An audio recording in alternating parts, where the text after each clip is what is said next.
Halo semuanya, selamat datang kembali. Apa kabar kalian semua? Semoga baik-baik saja. Pada video kali ini kita akan membahas spoiler lanjutan dari sebuah film animasi yang berjudul Perfect World.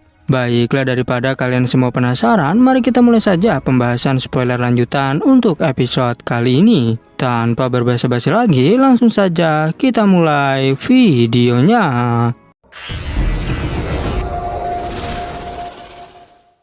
Cerita ini berlanjut, kita diperlihatkan gerbang Phantom Drake mulai merencanakan sesuatu. Karena sebelumnya ia telah dikalahkan oleh Si Hao. Bahkan Dewa Surgawi dan Dewa Sejati akan memasuki altar kuno. Diketahui hal itu masih diperbolehkan oleh hukum alam di alam roh. Dan siapapun yang ingin menonton pertunjukan di arena altar kuno bisa memasukinya.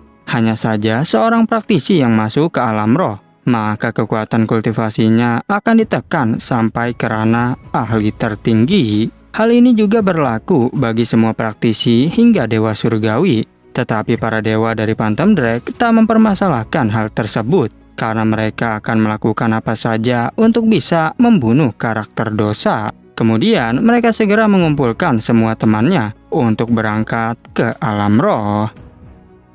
Di sisi lain, di alam roh, para praktisi yang ikut berpartisipasi telah mengalami penurunan, yaitu dari 8 juta praktisi, kini hanya tersisa 1 juta saja. Dan selain harus menghabisi 10.000 praktisi tertinggi, juga harus melewati ujian altar kuno makhluk tertinggi. Altar ini memiliki 9 tingkat yang menjulang tinggi, jadi semakin tinggi tingkat yang dicapai, maka kesempatan memasuki Immortal Ancient jauh lebih besar. Dan biasanya hanya 10.000 peserta yang akan diambil dari setiap provinsi. Altar kuno itu berbentuk seperti gunung yang memiliki puncak menjulang tinggi. Bahkan di puncak altar tersebut terdapat sebuah mangkuk batu yang legendaris. Diceritakan bahwa di dalam mangkuk itu terdapat cairan maha tinggi yang bisa membantu kultivasi seorang praktisi. Dan saat ini semua praktisi yang lolos sudah berada di sekitar altar kuno. Jadi ratusan ribu praktisi sudah menempati kursi penonton yang tersedia. Lalu para master sekte mulai memberi semangat pada murid mereka untuk terus berjuang. Tak hanya itu, Master Phantom Drake juga hadir di sana. Bahkan mereka ditemani oleh sekte Gua Awan Api dan Lembah Sejati Luofu. Ternyata ketiga sekte ini memang sering menghabisi para pendosa yang muncul di Provinsi Xin. Kemudian setelah lonceng berbunyi, para ahli tertinggi bergegas memasuki gerbang altar kuno. Karena mereka semua ingin menjadi yang pertama untuk memasuki altar tersebut. Saat hendak masuk, Si Hao menemukan sesuatu yang janggal di sana. Dan benar saja, beberapa ahli yang seharusnya menjadi peserta justru bertindak seperti juri. Ketika itu, mereka menghadang para praktisi dari Provinsi Xin yang ingin memasuki gerbang. Bahkan, mereka juga mengaku sebagai sekte dari warisan kuno. Dan karena hal itu, praktisi dari Provinsi Xin tidak berani melakukan apapun. Jadi mereka hanya menuruti semua perintah dari sekte tersebut. Kemudian, para praktisi dari Provinsi Xin diperintahkan untuk mengantri di barisan paling belakang. Hal itu mereka lakukan agar hanya praktisi dari sekte mereka lah yang lolos dalam ujian ini. Dan ketika ada beberapa praktisi muda dari Provinsi Xin yang melawan, justru terbunuh oleh artefak para penjaga itu. Si Hao yang melihat hal itu menjadi sangat marah. Sedangkan seorang pria sengaja memprovokasi Si Hao agar ia menunjukkan dirinya. Kemudian praktisi yang berjaga sudah membawa cermin ajaib untuk menemukan karakter pendosa. Oleh karena itu, jadi jelas sekali jika sekte kuno tersebut sudah mengetahui karakter dosa berada di alam roh ini. Dan benar saja mereka melakukan hal itu hanya untuk membunuh Si Hao. Lalu Si Hao pun segera pergi untuk mencari jalur lain di gerbang selanjutnya. Diketahui jika altar kuno ini memiliki 8 gerbang sebagai pintu masuk. Kemudian saat Si Hao mencari alternatif pintu masuk yang lain, namun Si Hao kembali menemukan kejadian yang sama seperti di gerbang sebelumnya. Di sana terlihat 3 sekte besar di antaranya, yaitu Gua Awan Api, Phantom Drake, dan Lembah Sejati Luofu. Saat itu mereka telah menginvasi 7 gerbang lainnya untuk menemukan karakter dosa, sehingga Xiao pun yang mengetahuinya semakin bertambah marah. Kemudian Xiao segera menyerang mereka dengan teratai emas dari dalam tubuhnya. Dan ternyata teratai tersebut Xiao dapatkan setelah berhasil melewati kesengsaraan petir. Seketika saat itu juga para penjaga gerbang merasa sangat kesakitan, yang hal itu membuat mereka membalas serangan Xiao dengan artefak magis mereka. Namun serangan dari artefak magis milik mereka masih tak berarti. Xiao pun menggunakan teknik penarikan bumi untuk bergerak di sepanjang gerbang. Dirinya juga memberikan serangan hingga menjadi sebuah kekacauan besar. Saat dirinya sudah diketahui, Xiao langsung mengungkap karakter dosa dari dirinya. Menyaksikan hal itu membuat semua orang di sana menjadi sangat terkejut, karena mereka semua tak menyangka jika Xiao justru secara terang-terangan menunjukkan dirinya. Sementara itu, praktisi dari Provinsi Xin menjadi lebih bersemangat. Mereka semua menganggap jika Xiao sebagai seorang pahlawan. Lantas para penjaga yang ada di depan gerbang langsung dibantai habis oleh Xiao. Tak hanya itu saja, tak ada satupun artefak magis mereka yang bisa menghentikan Xiao. Bahkan sekte warisan kuno tak berkutik sedikit pun di hadapan Xiao. Semua penonton kembali terkejut melihat pembantaian yang Xiao lakukan. Saat itu, Xiao juga banyak membunuh beberapa praktisi dari ketiga sekte besar itu. Para master sekte yang melihatnya menjadi sangat marah. Bahkan mereka ingin sekali muncul di arena pertarungan untuk menghabisi Xiao. Setelah Xiao dan para praktisi Provinsi Xin bisa memasuki altar kuno tersebut, dan altar kuno yang terdiri dari 9 tingkat ini memiliki kesulitan masing-masing. Jadi semakin tinggi tingkat yang dinaiki, maka semakin tinggi pula tekanan yang akan diterima. Tingkat 1 dan 2 tak terlalu berat bagi Xiao. Namun bagi praktisi yang lainnya tentu terasa sangat sulit. Bahkan banyak di antara mereka yang gagal saat memasuki tingkat kedua. Lalu ketika Xiao memasuki tingkat ketiga, ia dihadang oleh praktisi yang sudah masuk lebih dulu. Dan para praktisi tersebut sudah diberi perintah untuk membunuh Xiao. Tetapi tanpa mereka duga, kini justru Xiao lah yang malah membantai mereka. Di saat ada tekanan yang besar, praktisi biasa tak dapat bergerak secara normal. Namun berbeda dengan Xiao, ia mampu bergerak cepat meski sudah berada di tingkat ketiga. Tak berselang lama, 6 praktisi yang mengenakan pakaian serba putih turun ke tingkat 3. Lantas secara terang-terangan mereka semua berniat untuk menghabisi Xiao. Dan ternyata mereka ini adalah anak buah dari 6 mahkota raja alias Ning Chuan. Diketahui Ning Chuan memang sedang memburu Xiao sejak di Provinsi Xin. Jadi karena ia tak menemukan Xiao di sana, dirinya pun segera memerintahkan 6 anak buahnya untuk melanjutkan pencarian. Melihat 6 orang aneh tersebut, Xiao hanya bisa tertawa sinis. Karena dirinya ingin tahu apakah yang bisa dilakukan oleh seorang anak buah seperti mereka. Dan secara tiba-tiba, 6 praktisi itu melemparkan kotak berharga yang sedari tadi mereka bawa. Lalu dari kotak tersebut muncullah gigi, tulang, dan berbagai artefak lainnya. Kemudian semua barang itu bergabung membentuk sebuah gelang yang disebut gelang 6 Dao. Dikatakan bahwa 6 gelang tersebut dapat melemahkan semua kekuatan spiritual pihak lawan. Tapi ternyata saat gelang itu melilit tubuh Xiao, ia dengan sangat mudah menghancurkannya. Dan para 6 praktisi yang menyaksikan hal tersebut sampai dibuat terkejut. Karena senjata mematikan yang mereka miliki kini sudah hancur. Mereka pun menjadi sangat panik karena sudah tak memiliki senjata lain untuk menghabisi Xiao. Kemudian dengan sangat kejam Xiao membunuh 6 praktisi tersebut. Namun saat Xiao akan melanjutkan perjalanan ke tingkat berikutnya, tak diduga ke-6 gelang bagian tadi kembali menyerang Xiao.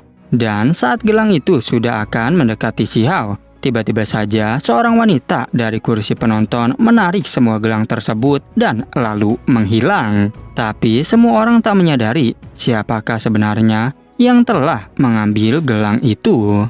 Kemudian Xiao yang tak lagi mendapatkan gangguan segera melanjutkan perjalanan naik ke tingkat berikutnya. Dan dari tingkat 4, Si Hao langsung menuju tingkat 5 dan juga tingkat 6. Semua orang yang melihat hal itu menjadi tak percaya karena Si Hao berjalan tanpa ada tekanan. Dan jarang sekali ada praktisi sekuat Si Hao dari masa lalu. Bahkan juga di masa lalu para praktisi kebanyakan berhenti di tingkat 3. Tak berselang lama, kini Si Hao telah sampai di tingkat 8. Dan tekanan di tingkat tersebut benar-benar sudah semakin besar. Di sana, Si Hao terlihat sedikit kesulitan karena harus menghadapi tekanan tersebut. Tetapi Si Hao tak menyerah dan terus melanjutkan perjalanan hingga tingkat ke-9. Diketahui bahwa sudah 30.000 tahun lebih tak ada orang yang berhasil sampai ke tingkat 8. Dan Si Hao adalah orang yang pertama kali mencapai rekor yang sudah ada sejak lama. Ketika melihat Si Hao, beberapa orang di sana mulai curiga jika dia adalah Huang. Karena teknik yang digunakan oleh Si Hao mirip sekali dengan milik Huang. Setelah beberapa saat, kini Si Hao telah berhasil sampai di lantai ke-9. Menyaksikan kejadian itu membuat ekspresi wajah semua penonton menjadi bisu seketika. Sementara itu, sebuah monumen kuno yang berkilauan muncul di tingkat 9. Dan monumen tersebut adalah sebuah prasasti ilahi yang paling mulia. Maka setiap orang yang berhasil naik ke tingkat 9 dapat menulis nama mereka di sana. Kemudian Si Hao berpikir sejenak dan segera menuliskan sebuah simbol yang langsung bersinar. Ternyata dari prasasti tersebut muncul sebuah kata yang bertuliskan dosa. Ketika orang-orang sekte kuno yang melihat hal itu, wajah mereka terlihat terkejut. Karena mereka tak menyangka jika Si Hao akan menuliskan kata seperti itu. Lalu dengan suara keras Si Hao mengatakan bahwa simbol ini mewakili kehormatan serta kemuliaan. Maka cepat atau lambat sebuah kebenaran akan segera terungkap. Dan saat itu suara Si Hao menggema keras seperti sebuah guntur. Dan setelah itu Si Hao melanjutkan perjalanannya menuju ke jantung altar kuno. Tekanan yang ada di tingkat ke-9 beberapa kali menjadi lebih besar dari sebelumnya. Bahkan seseorang dengan fisik sekuat Si Hao saja merasa tulangnya sakit dan bergetar. Tetapi Si Hao masih saja tak berhenti, bahkan terus melanjutkan perjalanannya. Para peserta yang menyaksikan hal tersebut semakin dibuat tak percaya. Karena peristiwa ini tak pernah terjadi di era masa lalu sebelumnya. Karena saat itu seorang praktisi yang cukup hebat tak berhasil sampai di tingkat 9. Karena itu, apa yang Si Hao lakukan merupakan sebuah prestasi yang sangat luar biasa. Lalu kemudian Si Hao sampai di wilayah inti. Di sana terlihat sebuah mangkuk batu digantung dalam kehampaan. Cairan yang ada di dalam mangkuk tersebut terlihat cemerlang dan sepertinya akan segera keluar. Si Hao pun segera mengulurkan tangannya untuk menyentuh mangkuk batu itu. Dan setelah menyentuhnya, Si Hao merasakan aura yang menyegarkan di seluruh tubuhnya. Tak lama kemudian, sebuah monumen batu muncul kembali di area inti. Si Hao pun menuliskan namanya lagi di monumen batu tersebut. Kemudian, ia juga menulis kata bahwa rekor 200.000 tahun kini sudah dilampaui dengan cepat oleh karakter dosa. Si Hao lalu meraih mangkuk batu tersebut dan segera meminumnya. Seketika itu, Si Hao merasa sangat terguncang karena cairan tersebut mengandung dao ilahi yang dapat memurnikan inti primordial dan memelihara roh. Saat Si Hao menyalakan api ilahi, ia berpikir jika cairan maha tinggi itu pasti akan sangat berguna. Dan tanpa ragu, Si Hao pun langsung menelan semua cairan tersebut. Bahkan Si Hao justru menyimpannya dalam roh primordial dan mengubahnya menjadi bola cahaya. Dan setelah beberapa saat, Si Hao melompat dari altar kuno makhluk tertinggi. Kemudian tanah bergetar ketika kaki Si Hao mencapai permukaan bumi. Si Hao berpikir bahwa kali ini kekuatannya menjadi semakin luar biasa. Dan ia hanya perlu menunggu waktu untuk memasuki wilayah tak berpenghuni. Namun tanpa diduga, Si Hao merasakan adanya ancaman yang sangat berbahaya. Lalu garis demi garis cahaya mulai menenggelamkan tempat tersebut hingga membuat semua orang ketakutan. Dan ternyata itu adalah roda ajaib yang berubah menjadi layar cahaya. Lantas cahaya tersebut menyegel semuanya dalam ruangan terbatas. Dalam ruangan itu terdapat banyak jenis harta rahasia Di antaranya ada jarum penghancur jiwa, pagoda penekan jiwa, dan yang lainnya. Jadi saat Si Hao berada dalam ruang dan tak bisa melihat kondisi di luar sana. Bahkan di luar wilayah itu juga ada sebuah formasi yang digunakan untuk menekan Si Hao. Maka dengan benda-benda berbahaya seperti itu, Si Hao bisa saja mati hingga ke inti roh miliknya. Apalagi ruang gerak yang ada di tempat tersebut benar-benar sangat terbatas. Mengetahui musuh tak menahan apapun, Si Hao mulai berteriak dengan suara kencang. Teknik Kunpeng, tinju reinkarnasi, dan teknik kaisar petir dikeluarkan secara bersamaan. Kemudian cahaya suci langsung meletus di dalam ruang sempit itu. Lantas, secara tiba-tiba semua senjata itu berubah menjadi sebuah bubuk. Formasi yang menekan Si Hao kini juga hancur karena serangan yang ia lancarkan. Bahkan mata Si Hao mulai menajam dengan rambut yang berantakan. Para musuh sudah sangat keterlaluan karena menggunakan senjata penghancur jiwa. Si Hao lalu meraih praktisi tertinggi yang ada di dekatnya. Dari lautan kesadaran, Si Hao telah mengetahui jika praktisi itu ingin membunuhnya.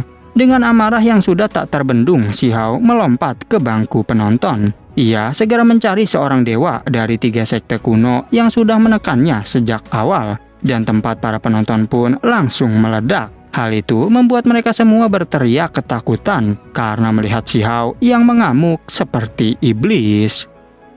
Dan pada akhirnya, spoiler untuk episode 157 pun bersambung. Oke, cukup sekian, terima kasih untuk video kali ini dan sampai jumpa di video berikutnya.